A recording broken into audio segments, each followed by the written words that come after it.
का उद्देश्य भी नौजवानों को बचाना है। आज नौजवानों की जितनी संख्या भारत में है, दुनिया के किसी भी देश में नहीं है। भारत अगर विश्व शक्ति बनेगा तो इसी युवा शक्ति के दम पर। इसीलिए हमें अपने नौजवानों को नशे से दूर रखना होगा। नशा एक ऐसी बुराई है जो हमारे घर, परिवार, देश और समाज को खत्म कर देती है। नशा एक अभिशाप है, एक ऐसी सामाजिक बुराई है जिससे मनुष्य की 3 पीढ़ियां तबाह और बर्बाद हो जाती हैं। नशा एक अभिशाप है, एक ऐसी सामाजिक बुराई है जिससे हम सभी को मिलकर, एक साथ मिलकर लड़ना होगा, तभी हम सभी लोग इस बुराई को समाप्त कर पाएंगे। अभी ये जो कोरेक्स की शीशियां हैं, मैं अपने आईजी साहब को बताना चाहूंगा कि 95 में इस कोरेक्स की शीशी की कीमत 9 रुपए हुआ करती थी। आज इस कोरेक्स की शीशी की कीमत 250, 300 या कोरोना के समय 450 रुपए में बिकी है। वो सिर्फ आप लोगों की मेहरबानी है कि जो आप छापा डालते हैं, जब्त करते हैं, चाहे चाकघाट में हो, चाहे गोविंदगढ़ में हो, चाहे सीधी में हो। और सबसे अधिक सप्लाई हमारे उत्तर प्रदेश से होती है। और उन बॉर्डरों में जो सप्लाई होती है, सप्लायर पकड़े जाते हैं, ड्रग्स माफिया पकड़ा जाता है। वही वजह है कि आज कोरेक्स की शीशियां 250, 300, 450 में बिकती हैं। और मैं चाहूंगा कि इस तरह की हमारे जिले की पुलिस पिछले वर्ष 2 करोड़ की कोरेक्स और कोरेक्स का बहुत बड़ा माफिया सागर से जूता मार के हमारी पुलिस उठा लाई थी और वो रीवा जेल में बंद हुए थे।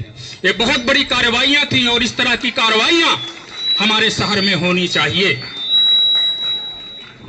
नशा हमारे परिवार को खत्म करता है, हमारे जीवन को खत्म करता है, हमारे समाज को खत्म करता है। हम सभी लोग मिलकर, जो भी यहाँ पे बच्चे बैठे हैं, जो भी हमारे यहाँ अधिकारी हैं, अफसर हैं, सब लोग बैठे हैं, हम अगर दूसरों को नहीं सुधार सकते हैं तो अपने घर परिवार को तो सुधार ही सकते हैं। अगर हमने अपने घर परिवार को सुधार लिया तो आप समझिए पूरा देश सुधर जाएगा। आखिर इतने बड़े आंदोलन की आवश्यकता कैसे पड़ी?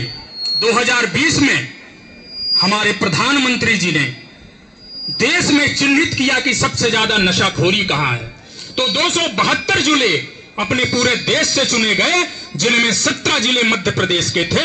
उनमें 17 जिलों में अपने मध्य प्रदेश में रीवा जिला भी चुना गया। ये हम लोगों के लिए सौभाग्य की बात नहीं थी।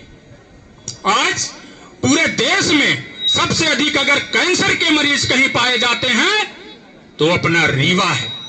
हम एक बार कैंसर हॉस्पिटल गए, वहां लोगों से हमने पूछा, हम मऊगंज से आए हैं, गाल सड़ा है, हम बैकुंठपुर से आए हैं, उनका पेट सड़ा है, दांत सड़ा, कहां से?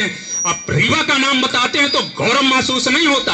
गौरव तब महसूस होता है जब ईश्वर पांडे और ये पांडे जी जैसे जो हमारे मंच पे बैठे हैं, इनके जैसे लड़के जब निकल के आते हैं हमारे समाज के लिए, तब हम लोग गौरव महसूस करते हैं।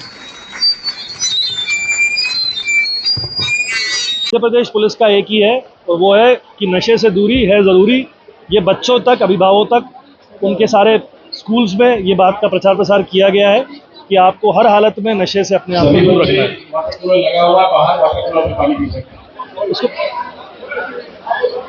जी अभियान चलाया गया, काफी कार्रवाई हुई, इसके बाद क्या अभी अभियान जारी रहेगा? ये अभियान की शुरुआत 15 तारीख को हुई थी, 16 तारीख को हुई थी और आज इसका अंत है।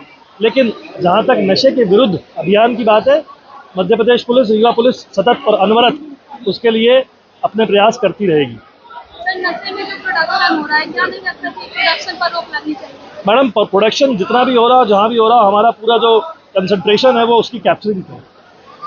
क्या असर हो रहा है सर इस अभियान का? बहुत व्यापक स्तर पे असर हुआ है। जितने समाज सेवी संस्थान हैं, जितने स्कूल्स हैं, जितने कॉलेजेस हैं, जितने भी समाज के प्रतिष्ठित नागरिकगण हैं, उन्होंने इस अभियान की पूरी प्रशंसा करी है और मीडिया के बंधुओं ने भी इसको बहुत व्यापक स्तर पर इसका कवरेज किया है। आप सभी का धन्यवाद।